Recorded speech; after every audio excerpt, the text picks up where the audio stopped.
ওম শান্তি। আজকের তারিখ হলো 5ই জুন 2021।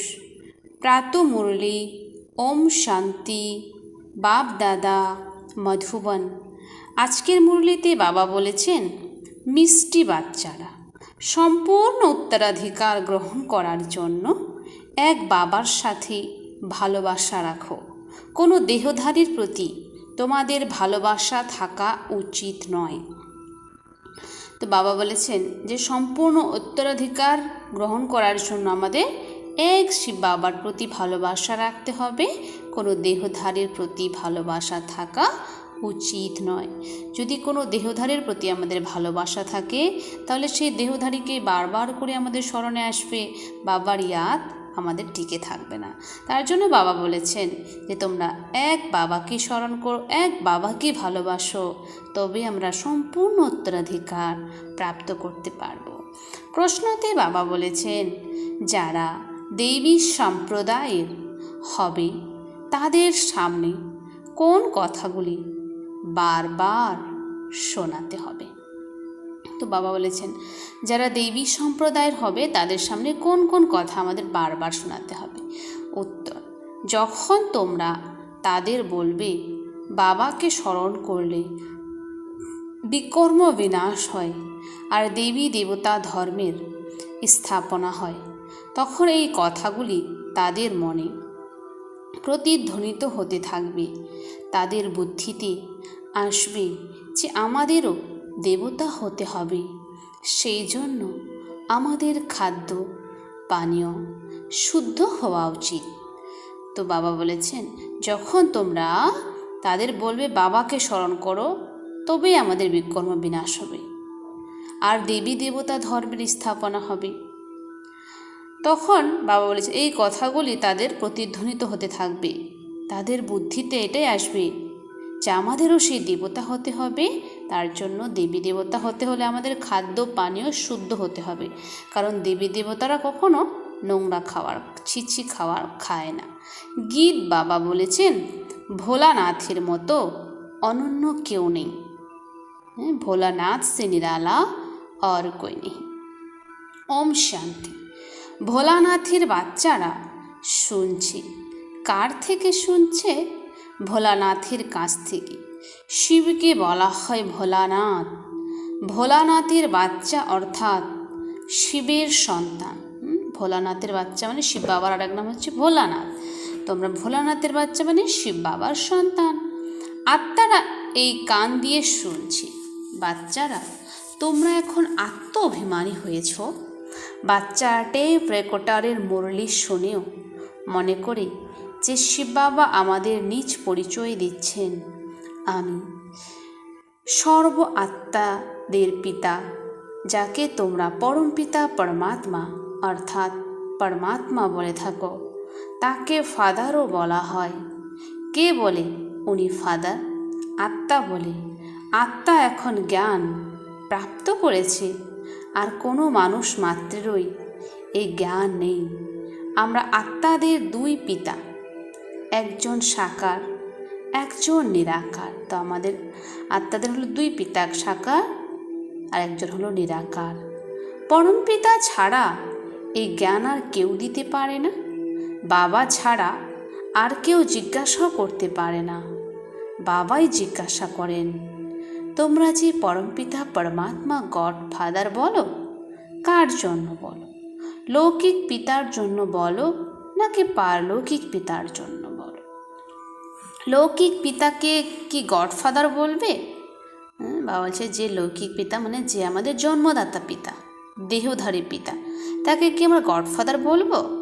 হিন্দিতে আছে পরমপিতা শব্দটি। তিনি একজনই নিরাকার। ঈশ্বর, প্রভু বা ভগবান বললে বাবার সাথে সম্বন্ধ বোঝায় না। গড ফাদার শব্দটি সুন্দর। আত্মা বলেছে তিনি আমাদের গড ফাদার। লৌকিক পিতা তো দেহধারী। তোমাদের জিজ্ঞাসা করা হয়, তোমাদের পিতা কয়জন? তোমরাই বলে থাকো একজন লৌকিক, দ্বিতীয়জন হলেন পারলৌকিক মানে শিব বাবা, যিনি সমস্ত আত্মাদের পিতা। দুজনের মধ্যে বড়কে নিশ্চয়ই বলবে পারলৌকিক পিতা। ওনার মহিমা সমস্ত পতিতদের পবিত্র করে তোলেন। এই পারলৌকিক পিতা তোমরা এখন বুঝেছ, সেটা দুনিয়ার আর কেউ জানে না। বাবা বলেছেন তোমাদের ভালোবাসা একমাত্র পারলৌকিক পিতার প্রতি, বাদ বাকিদের বিনাশকালে বিপরীত বুদ্ধি। এখন বিনাশের সময়, মহাভারতের লড়াই এখন শুরু হবে। এরোপ্লেন, ট্যাঙ্ক ইত্যাদি থেকে অপরকে সাপ্লাই করে চলেছে। পয়সার বিনিময়ে যার যেটা প্রয়োজন দিয়ে যাচ্ছে, ধারও নিচ্ছে। এরোপ্লেন, বারুদ ইত্যাদি সব কিনছে। এই সব জিনিস প্রচণ্ড ব্যয়বহুল। বিদেশিরা তৈরি করে তারপর বিক্রি করে দেয়। ভারতবাসীরা এরোপ্লেন ইত্যাদি বিক্রি করে না। এই সব জিনিস বাইরে থেকে আসে। যা কিনবে সেটা তো নিশ্চয়ই কাজে লাগাবে, ফেলে দেওয়ার জন্য তো কিনবে না। এরাই হলো বিনাশকালী বিপরীত বুদ্ধি সম্পন্ন যাদব সম্প্রদায়। দেখানো হয় মহাভারতে যে যাদব সম্প্রদায় হলো এরাই, যারা বিনাশকালী বিপরীত বুদ্ধি, যারা ইউরোপের বাসিন্দা, সবাই এর অন্তর্ভুক্ত। ভারত তো অবিনাশী খণ্ড, কেননা অবিনাশী বাবার বার্থ প্লেস। বাবা তখনই আসেন যখন পুরনো দুনিয়া শেষ হওয়ার মুখে, আর জন্ম সেখানে নিয়ে থাকেন, যা কখনোই শেষ হয়ে যাবে না। বাবা এসেছিলেন তবেই তো শিব জয়ন্তী পালন করে থাকে, কিন্তু তাদের জানা নেই যে শিব বাবা কখন আসেন। আসেন তখন যখন বিনাশের জন্য প্রস্তুতি শুরু হয়ে যায়। বাবা বলেন ওরা হলো ইউরোপবাসী যাদব সম্প্রদায়, যারা সত্যযুগে থাকে না, আর না বৌদ্ধ না খ্রিস্টান ইত্যাদি ধর্মাবলম্বীরা সত্যযুগে থাকে। বাবা বলেন ওদের বিনাশকালে বিপরীত বুদ্ধি, কেননা পরমাত্মা পিতাকে সর্বব্যাপী বলে থাকে। তো তাদের বিনাশকালে হচ্ছে বিপরীত বুদ্ধি, কারণ তারা হচ্ছে পরমাত্মা পিতাকে সর্বব্যাপী বলে থাকে। তোমাদের বিনাশকালে প্রীত বুদ্ধি, একমাত্র বাবার প্রতি বিশ্বাস আর ভালোবাসা। তোমরা বাবাকে জানো, তোমরা বুঝেছ আমরা 84 জন্ম গ্রহণ করেছি। 84 জন্মে পাপ আত্মা তমপ্রধান হয়ে গেছি। ভারতবাসীরাই 84 জন্ম গ্রহণ করে। এখন নাটক সম্পূর্ণ হতে চলেছে, সবাইকে ফিরে যেতে হবে। বাবা তোমাদের রাজ্য শেখাচ্ছে। এখন সবার জন্যই মৃত্যুর সময়। ওই যাদবদের ঈশ্বরের প্রতি ভালোবাসা নেই, সেই জন্যই বিনাশকালে বিপরীত বুদ্ধি বলা হয়ে থাকে। কোনো দেহধারীর প্রতি ভালোবাসা থাকা উচিত নয়। তো বাবা বলেছেন কোনো দেহধারীর প্রতি ভালোবাসা থাকা উচিত নয়। ওরা হলো রচনা, ওদের কাছ থেকে উত্তরাধিকার পাওয়া যায় না। তোমরা কোনো দেহধারীর কাছ থেকে উত্তরাধিকার প্রাপ্ত করতে পারে না। ভাই ভাইয়ের কাছ থেকে উত্তরাধিকার পেতে পারে না। যথার্থ রীতিতে এ বিষয়ে তোমাদের বোঝানো হয়েছে। বাচ্চারা তোমরা এখন বুঝেছ ওদের হলো বিনাশকালে বিপরীত বুদ্ধি, আর তোমাদের প্রীত বুদ্ধি। এর মধ্যেও যারা তীব্র প্রীত বুদ্ধির তারা বাবার প্রতি সম্পূর্ণ প্রীতি রাখে। বাবার কাছ থেকে 21 জন্মের জন্য স্বর্গের উত্তরাধিকার প্রাপ্ত করেছ। এই বাবাই প্রকৃত সত্য বলেন যে কারো প্রতি ভালোবাসা রাখা উচিত নয়। নতুন বাড়ি যখন তৈরি হয় তখন সে বাড়ির প্রতি ভালোবাসা জন্মায়। বোঝা যায় পুরনোটি ভেঙে ফেলতে হবে। পুরনো দুনিয়া থেকে তোমাদের মন সরিয়ে নেওয়া উচিত। তো বাবা বলছি পুরনো দুনিয়া তো কয়েকদিন পরে বিনাশ হয়ে যাবে, তো এই দুনিয়ার থেকে আমাদের মন সরিয়ে নেওয়া উচিত। বাবা বুঝিয়েছেন দিন দিন পরিস্থিতি আরও খারাপ হতে থাকবে। তোমরা দেখতে পাবে চারিদিকে কত হাঙ্গামা হয়ে চলেছে। সুতরাং বুঝতে পারবে এই দুনিয়া এখন শেষের দিকে। তো বাবা বলেছেন চারিদিকে যা হাঙ্গামা হতে চলেছে আমাদের বুঝতে হবে এই দুনিয়া এখন, সবাই বুঝতে পারবে এই দুনিয়া শেষের দিকে। আমাদের এখন নতুন দুনিয়াতে যেতে হবে। সুতরাং নতুন দুনিয়াকে স্মরণ করতে হবে। তো আমরা যেই দুনিয়া যাব সেই দুনিয়াকে স্মরণ করতে হবে। অসীম জগতের পিতা আর উত্তরাধিকারকে স্মরণ করতে হবে।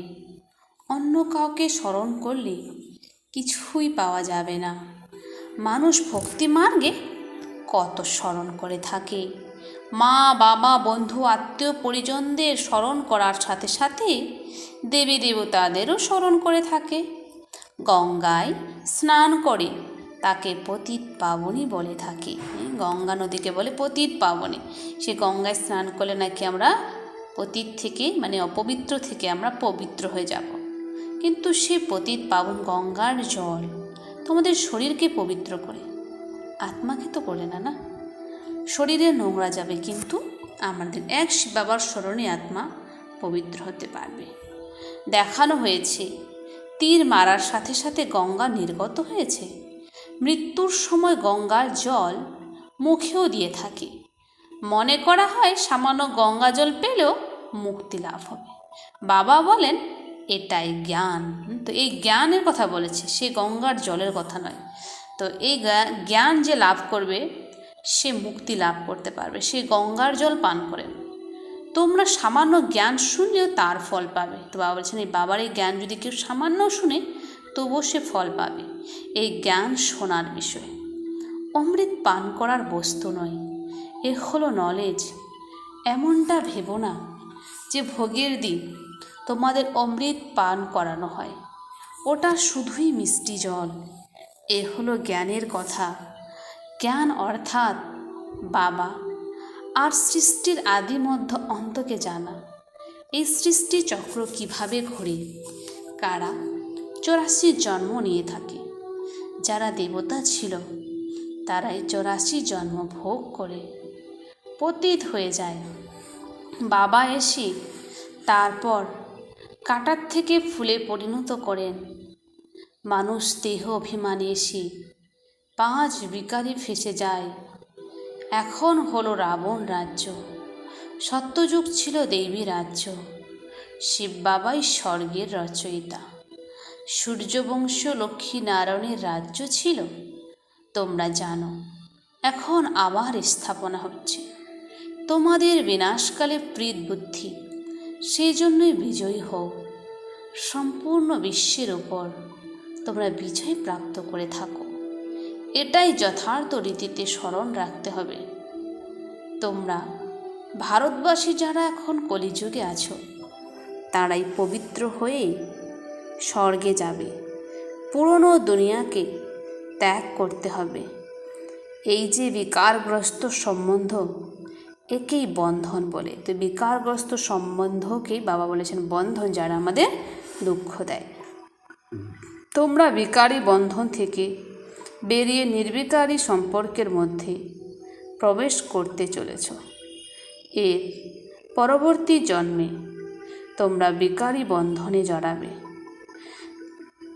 বাবা এর পরবর্তী জন্মে তোমরা বিকারী বন্ধনে জড়াবে না, মানে সত্যযুগে তো বিকারী বন্ধন থাকবে না। সত্যযুগে নির্বিকারী সম্পর্ক, এই সময় আসুরি বন্ধন। আত্মা বলে আমাদের শিব বাবার প্রতি ভালোবাসা। তোমরা ব্রাহ্মণদের বাবার সাথে প্রীতি কেন না যথার্থ রীতিতে তাকে জেনেছ। বাবাকে সৃষ্টি চক্রকে জেনে তোমরা অন্যদের বোঝাচ্ছ। যত অন্যদের বোঝাবে ততই অনেকের কল্যাণ করবে। যে ভালো করে বুঝেছে সে বিচক্ষণ এবং উচ্চ পদও সে প্রাপ্ত করবে। সার্ভিস কম করলে পদও কমে যাবে। সম্পূর্ণ দুনিয়া এখন পতিত। প্রত্যেককে পতিত থেকে পবিত্র হওয়ার পথ বলে দিতে হবে। অন্য কোনো উপায় নেই। স্মরণ দ্বারাই বিকর্ম বিনাশ হবে।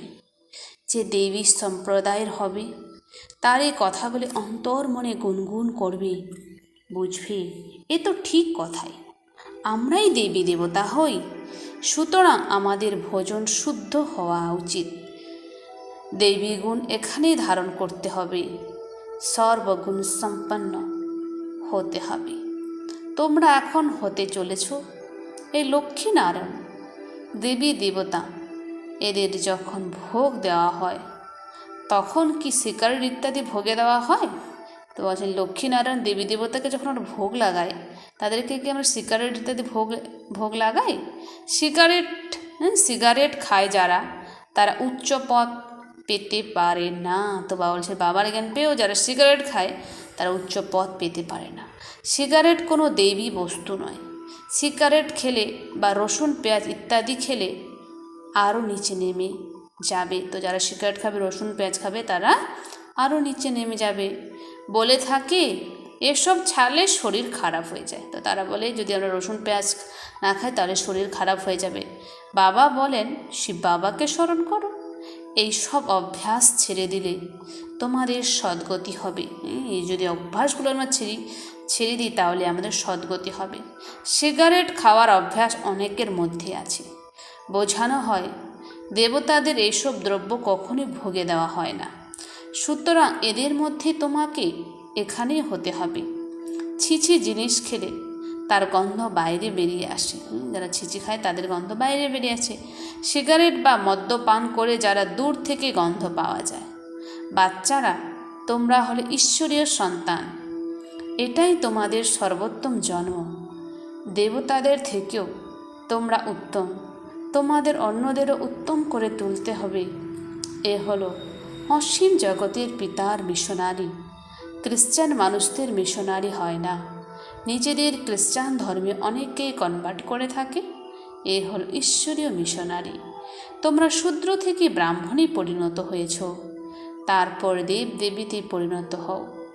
তোমরা জানো আমরা শূদ্র থেকে ব্রাহ্মণ হয়েছি। তোমরা জীবিত থেকেও মৃত, পুরনো দুনিয়া থেকে বৈরাগ্য, তারপর দেবতা হবে। তোমরা গর্ভের মাধ্যমে জন্মগ্রহণ করবে। এখানে বাবা তোমাদের ধার্মিক করে তোলার জন্য গ্রহণ করেছেন। বাবা তোমাদের তার নিজের করেছেন। বাবা তোমাদের পড়াচ্ছেন তোমরা প্রথমে ব্রাহ্মণ হও। তোমরা প্রথমে ব্রাহ্মণ হই এবং পরে দেবতা। এই জন্য বলে ব্রাহ্মণ দেবতায় নমঃ। মানুষ এত উন্নত যে তাদের মধ্যে সমস্ত ঈশ্বরীয় গুণ আছে। যখন তোমাদের আত্মা পবিত্র হবে তখন পবিত্র শরীরেরও প্রয়োজন হবে। পুরনো শরীর শেষ হলে নতুন শতপ্রধান শরীর প্রয়োজন হবে। সত্যযুগে 5 তত্ত্ব শতপ্রধান হয়ে যাবে। বাবা বলেন তোমরা শূদ্র বর্ণে ছিলে, এখন ব্রাহ্মণ বর্ণের হয়েছ, এরপর দেবী বর্ণে যাবে। 84 জন্ম নেবে না। ব্রাহ্মণ বর্ণদের গুপ্ত করে দেওয়া হয়েছে।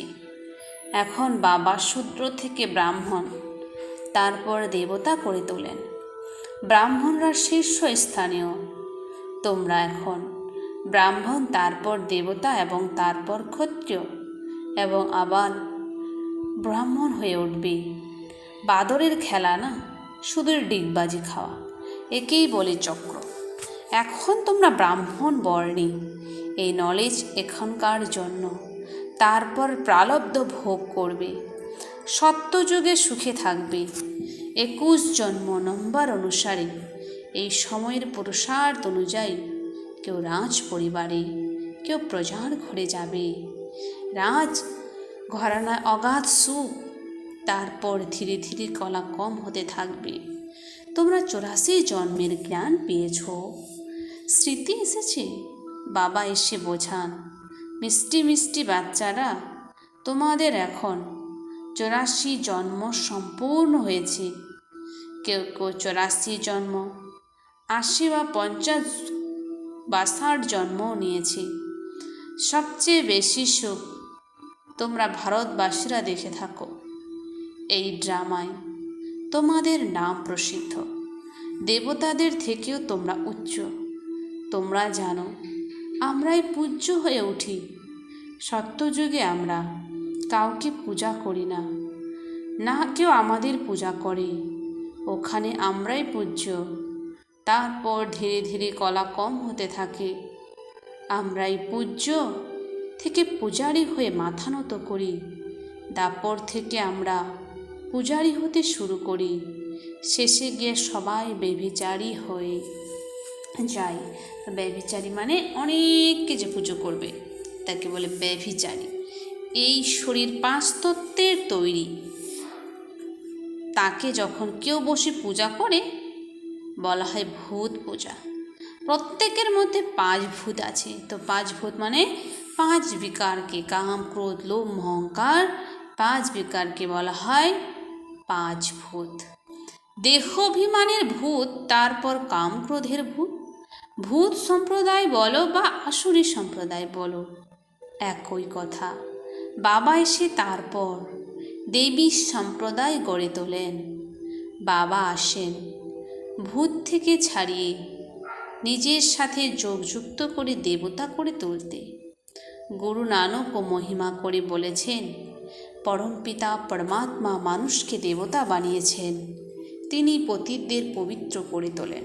তো আমাদের পরমপিতা পরমাত্মা আমাদেরকে দেবতা বানিয়ে তুলেছেন, তিনি পতিতকে পবিত্র করে তোলেন।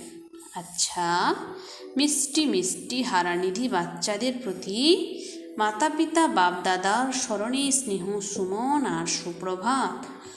আত্মাদের পিতা তার আত্মারূপী বাচ্চাদেরকে জানাচ্ছে নমস্কার। আমরা সমস্ত আত্মারূপী বাচ্চারা জানাই বাপ দাদাকে স্নেহ সুমন আর নমস্কার। ধারণার জন্য মুখ্য সার। 1 নম্বর, ব্রাহ্মণ থেকে দেবতা হওয়ার জন্য যা কিছু ছিছি অভ্যাস আছে সব ত্যাগ করতে হবে।